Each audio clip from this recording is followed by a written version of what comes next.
Being frank. It wasn't easy, being frank. That's what everybody called him, when they weren't calling him a dirty old tramp, or a scrounger, or a layabout. Frank, they called him. Only the people at the hostel and at the Social Security bothered with his full name. Francis Rossetti Hislop. Rossetti, he seemed to remember, not after the painter, but after his sister, the poet, Christina. Most often, a person in authority, would read that name from the piece of paper they were holding and then look up at Frank, not quite in disbelief, but certainly wondering how he'd come so low. He couldn't tell them that he was climbing higher all the time, that he preferred to live out of doors, that his face was weather-beaten, not dirty, that a plastic bag was a convenient place to keep his possessions. He just nodded and shuffled his feet instead, the shuffle which had become his trademark. "Here he comes," his companions would cry. "Here comes the shuffler." Alias Frank, alias Francis Rossetti Hislop. He spent much of the spring and autumn in Edinburgh. Some said he was mad, leaving in the summer months. That, after all, was when the pickings were richest. But he didn't like to bother the tourists, and besides, summer was for travelling. He usually walked north, through Fife and into Kinross or Perthshire, setting up camp by the side of a loch or up in the hills. And, when he got bored, he'd move on. He was seldom moved on by gamekeepers or the police. Some of them he knew of old, of course, but others he encountered seemed to regard him more and more as some rare species, or, as one had actually said, a national monument. It was true, of course. Tramp meant to walk, and that's what tramps used to do.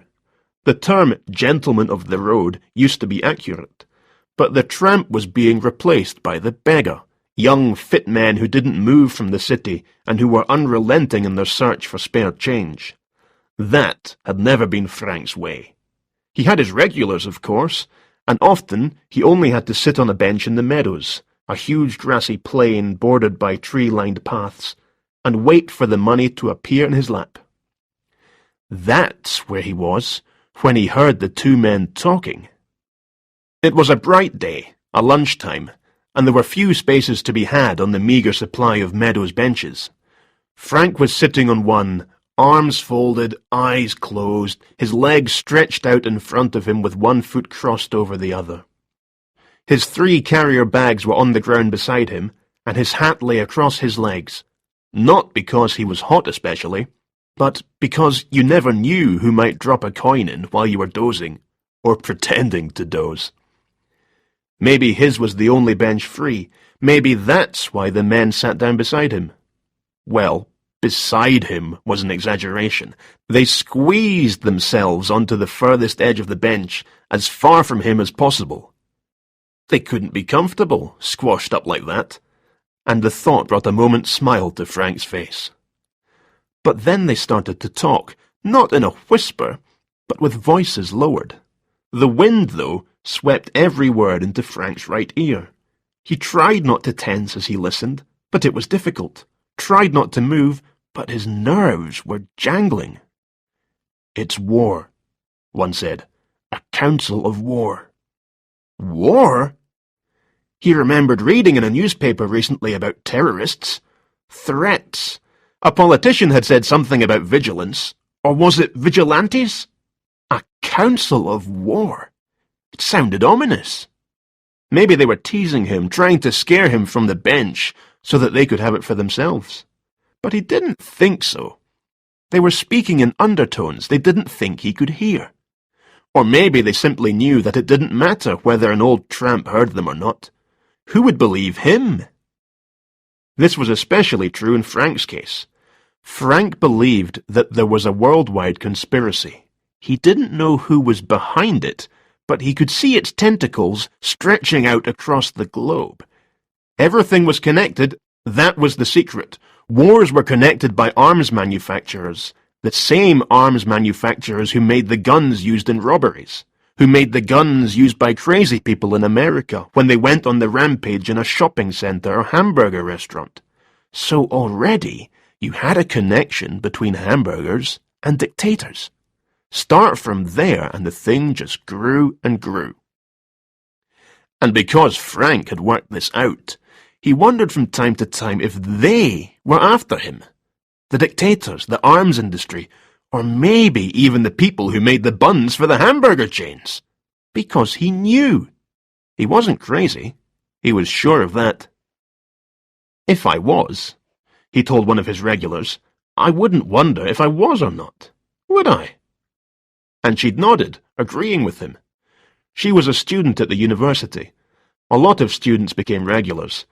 They lived in Tollcross, Marchmont, Morningside, and had to pass through the Meadows on the way to the university buildings in George Square. She was studying psychology, and she told Frank something. You've got what they call an active fantasy life. Yes, he knew that. He made up lots of things, told himself stories. They whiled away the time. He pretended he'd been an RAF pilot, a spy, minor royalty, a slave trader in Africa, a poet in Paris. But he knew he was making all these stories up, just as he knew that there really was a conspiracy. And these two men were part of it. Rhodes, one of them was saying now. A council of war in Rhodes. So there was a Greek connection too. Well, that made sense. He remembered stories about the generals and their junta. The terrorists were using Greece as their base, and Edinburgh was called the Athens of the North. Yes, of course. That's why they were basing themselves in Edinburgh too. A symbolic gesture. Had to be. But who would believe him? That was the problem, being frank. He'd told so many stories in the past, given the police so much information about the conspiracy, that now they just laughed at him and sent him on his way. Some of them thought he was looking for a night in the cells, and once or twice they'd even obliged, despite his protests. No, he didn't want to spend another night locked up. There was only one thing for it. He'd follow the men and see what he could find. Then he'd wait until tomorrow. They were talking about tomorrow, too, as if it was the start of their campaign. Well, tomorrow was Sunday, and, with a bit of luck, if Frank hung around the Meadows, he'd bump into another of his regulars, one who might know exactly what to do. Sunday morning was damp, blustery, not the sort of day for a constitutional. This was fine by John Rebus. It meant there'd be fewer people about on Bruntsfield links, fewer men chipping golf balls toward his head with a wavering cry of, "4!" Talk about crazy golf! He knew the links had been used for this purpose for years and years, but all the same, there were so many paths cutting through that it was a miracle no one had been killed. He walked one circuit of the links, then headed as usual across Melville Drive and into the Meadows. Sometimes he'd stop to watch a kickabout. Other times, he kept his head down and just walked, hoping for inspiration. Sunday was too close to Monday for his liking, and Monday always meant a backlog of work.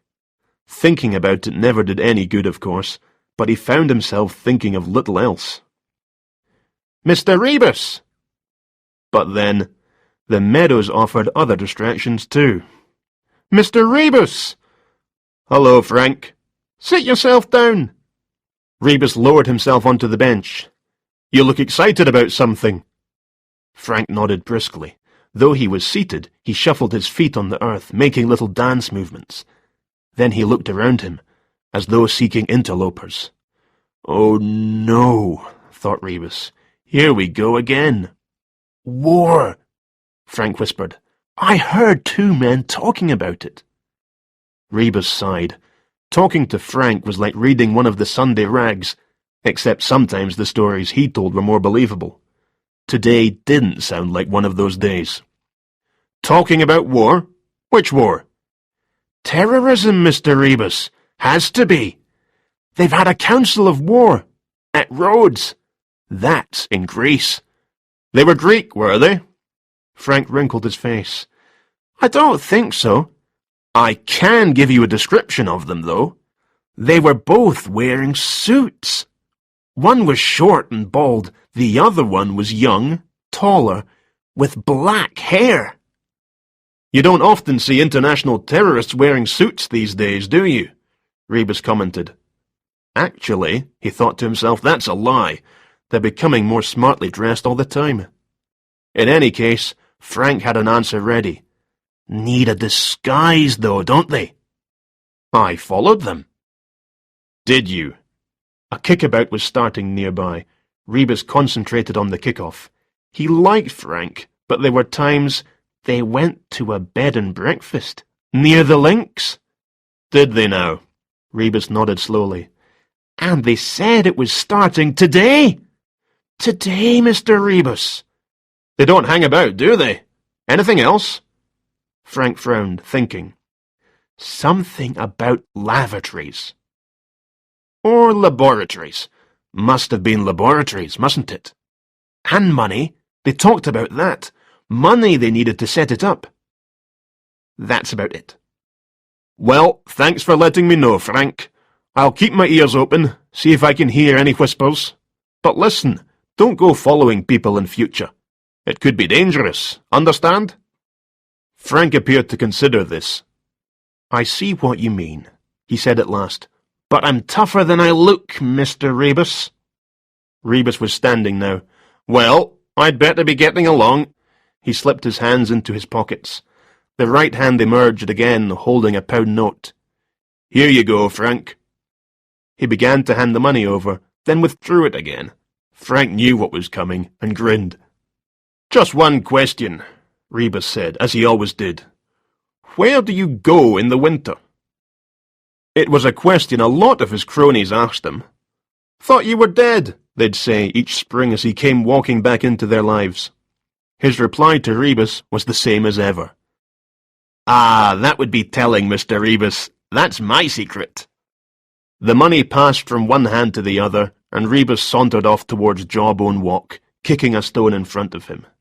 Jawbone, because of the whale's jawbone which made an arch at one end of the path. Frank knew that. Frank knew lots of things. But he knew, too, that Rebus hadn't believed him. Well, more fool him. For over a year now they'd played this little game. Where did Frank go in the winter? Frank wasn't sure himself why he didn't just say, I go to my sister's place in Dunbar. Maybe because it was the truth. Maybe because it was a secret. Rebus looked to him like a man with secrets too. Maybe one day Rebus would set out for a walk and never return home, would just keep on walking the way Frank himself had done. What was it the girl student had said? Sometimes I think we're all gentlemen of the road. It's just that most of us haven't got the courage to take that first step. Nonsense. That first step was the easiest. It was the 100th, the 1000th, the millionth that was hard. But not as hard as going back. Never as hard as that. Rebus had counted the steps up to his second-floor flat many, many times. It always added up to the same number. So how come, with the passing years, there seemed to be more? Maybe it was the height of each step that was changing. Own up, John. For once, own up. It's you that's changing. You're growing older and stiffer. You never used to pause on the first-floor landing, never used to linger outside Mrs. Cochrane's door, breathing in that smell unique to blackcurrant bushes and cat pee. How could one cat produce that amount of odour? Rebus had seen it many a time, a fat, smug-looking creature with hard eyes. He'd caught it on his own landing, turning guiltily to look at him before sprinting for the next floor up. But it was inside Mrs. Cochrane's door just now. He could hear it mewling, clawing at the carpet, desperate to be outside. He wondered. Maybe Mrs. Cochrane was ill. He'd noticed that recently her brass nameplate had become tarnished. She wasn't bothering to polish it anymore. How old was she, anyway? She seemed to have come with the tenement, almost as if they'd constructed the thing around her. Mr. and Mrs. Costello on the top floor had been here nigh on 25 years, but they said she'd been here when they arrived. Same brass nameplate on her door, different cat, of course, and a husband, too. Well, he'd been dead by the time Rebus and his wife, now ex-wife, had moved here. What, was it 10 years ago now? Getting old, John. Getting old. He clamped his left hand onto the banister, and somehow managed the last flight of steps to his door. He started a crossword in one of the newspapers, put some jazz on the hi-fi, drank a pot of tea. Just another Sunday. Day of rest. But he kept catching glimpses of the week ahead. No good. He made another pot of tea, and this time added a dollop of J&B to the mixture in his mug. Better. And then, naturally, the doorbell rang. Jehovah's Witnesses! Well, Rebus had an answer ready for them. A friend in the know had said that Roman Catholics are taught how to counter the persuasive arguments of the JWs. Just tell them you're a Catholic, and they'll go away. I'm Catholic, he said. They didn't go away. There were two of them, dressed in dark suits. The younger one stood a little behind the older one. This didn't matter, since he was a good foot taller than his elder. He was holding a briefcase. The chief, however, held only a piece of paper. He was frowning, glancing towards this. He looked at Rebus, sizing him up, then back to the paper. He didn't appear to have heard what Rebus said. I'm Catholic, Rebus repeated, but hollowly. The man shook his head. Maybe they were foreign missionaries, come to convert the heathen. He consulted his scrap of paper again. I think this is the wrong address, he said. There isn't a Mr. Bakewell here. Bakewell? Rebus started to relax. A simple mistake. They weren't JWs. They weren't salesmen or cowboy builders or tinkers. Simply, they'd got the wrong flat. No, he said. No Mr. Bakewell here. And his tart's not here either. Oh, they laughed at that. Laughed louder than Rebus had expected. They were still laughing as they made their apologies and started back downstairs. Rebus watched them until they were out of sight. He'd stopped laughing almost before they'd begun. He checked that his keys were in his pocket, then slammed shut his door, but with himself still out on the landing. Their footsteps sent sibilant echoes up towards the skylight. What was it about them? If pressed, he couldn't have said. There was just something. The way the smaller, older man had seemed to weigh him up in a moment, then mentioned Bakewell. The way the younger man had laughed so heartily, as if it were such a release. A release of what? Tension, obviously. The footsteps had stopped, outside Mrs. Cochrane's door. Yes, that was the ting-ting-ting of her antiquated doorbell, the kind you pulled, tightening and releasing the spring on a bell inside the door which was now being pulled open. The older man spoke. Mrs. Cochrane? Well, they'd got that name right. But then, it was on her nameplate, wasn't it? Anyone could have guessed at it. Aye. Mrs. Cochrane, Rebus knew, was not unique in making this sound not only questioning, but like a whole sentence. Yes, I'm Mrs. Cochrane, and who might you be, and what do you want? Councillor Waugh. Councillor? No, there was no problem. Rebus had paid his poll tax, always put his bin bags out the night before, never earlier. They might be after Bakewell, but Rebus was in the clear. It's about the roadworks. Roadworks? Echoed Mrs. Cochrane. Roadworks? Thought Rebus. Yes, roadworks. Digging up the roads. You made a complaint about the roads. I've come to talk to you about it. Roadworks? Here, you mean? He was patient. Rebus had to grant him that. That's right, Mrs. Cochrane. The road outside. There was a bit more of this, then they all went indoors to talk over Mrs. Cochrane's grievances. Rebus opened his own door and went in too. Then, realizing, he slapped his hand against his head. These were the two men shuffling Frank had been talking about. Of course they were, only Frank had misheard. Council of War was Councillor Waugh. Roads was roads. What else had Frank said? Something about money. Well, that might be the money for the repairs. That it was all planned to start on Sunday, and here they were, on Sunday, ready to talk to the residents about roadworks. What roadworks? The road outside was clear, and Rebus hadn't heard any gossip concerning work about to start. Something else Frank had heard them say. lavatories or laboratories. Of course, his own cherished conspiracy theory had made him plump for laboratories, but what if he'd misheard again? Where did lavatories fit into the scheme? And if, as seemed certain, these were the two men, what was a local councillor doing staying at a bed and breakfast? Maybe he owned it, of course. Maybe it was run by his wife. Rebus was a couple of paces further down his hall when it hit him. He stopped dead. Slow, John, slow. Blame the whiskey, maybe. And Jesus, wasn't it so obvious when you thought of it?